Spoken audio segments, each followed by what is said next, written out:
Methods of purification of organic compounds. Once an organic compound is extracted from a natural source or synthesized in the laboratory, it is essential to purify it. Various methods used for the purification of organic compounds are based on the nature of the compounds and the impurity present in it. The common techniques used for purification are sublimation, crystallization, distillation, differential extraction, and chromatography.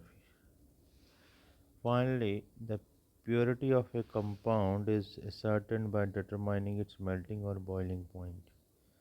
Most of the pure compounds have sharp melting points and boiling points. New methods of checking the purity of an organic compounds are based on the types of chromatography and spectroscopic techniques. Sublimation. So, we have learned that on heating, some solid substance changes from solid to vapor state without passing through liquid state. The purification technique based on the above principle is known as the sublimation and is used to separate sublimable compounds from non-sublimable impurities. Crystallization. So this is one of the most commonly used techniques for the purification of solid organic compounds. It is based on the difference in the solubilities of the compound and the impurities in a suitable solvent. The impure compound is dissolved in a solid in which it is sparingly soluble at room temperature but appreciably soluble at higher temperature. The solution is concentrated to get a nearly saturated solution. On cooling the solution, the pure compound crystallizes out and is removed by filtration. Filtrate and mother liquid contains impurities and small quantities of the compound. If the compound is highly soluble in one solvent and very little soluble in another solvent, crystallization can be satisfactorily carried out in a mixture of these solvents. Impurities which impart color to the solution are removed by adsorbing over activated charcoal. Repeated crystallization becomes necessary for the purification of compounds containing impurities of comparable solubilities. Then distillation. The important method used to separate volatile liquid from non-volatile impurities. The liquids having sufficient difference in their boiling points. Liquids having different boiling points vaporize at different temperatures.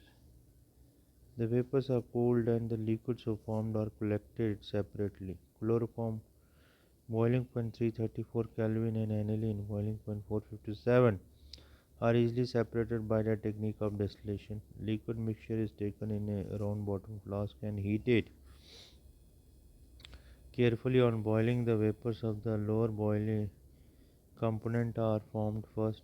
The vapors are condensed by using a condenser and the liquid is collected in a receiver. The vapors of high boiling component form later and liquid can be collected separately. So this is the round water flask, this is the thermometer, this is to sink, this is the condenser, so this is the water inlet and this is the liquid substance obtained.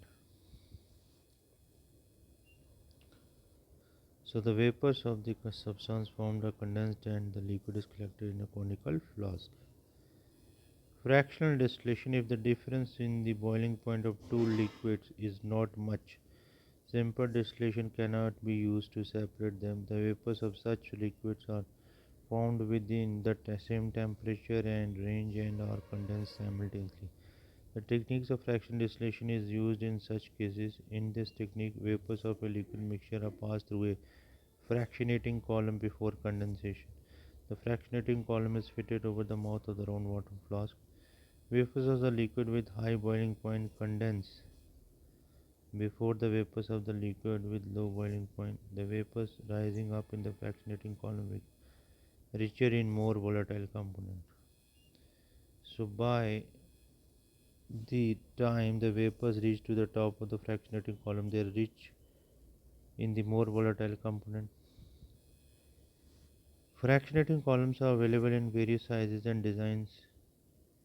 Fractionating column provides many surfaces for heat exchange between the ascending vapor and the descending condensed liquid. Some of the condensing liquid in the fractionating column obtains heat from the ascending vapors and re-vaporize. The vapors thus becomes richer in low boiling component. The vapors of the low boiling component ascend to the top column. On reaching the top, the vapors becomes pure in low boiling component and pass through the condenser, and the pure liquid is collected in a receiver. After a series of successive distillation, the remaining liquid in the distillation flask gets enriched in high boiling component. Each successive condensation and vaporization unit in the fractionating column is called a theoretical plate. Commercially, columns with hundreds of plates are available. One of the technological applications of fractionating distillation is to separate different fractions of crude oil in petroleum industry. Distillation under reduced pressure. The method is used to purify liquids having very high boiling point and those which decompose or below their at or below their boiling point. Such liquids are made to boil at a temperature lower than their normal boiling point by reducing the pressure on their surface. A liquid boils at a temperature at which its vapor pressure is equal to external pressure. The pressure is reduced with the help of a water pump or vacuum pump. Glycerol can be separated from spent lye in soap industry by using this technique.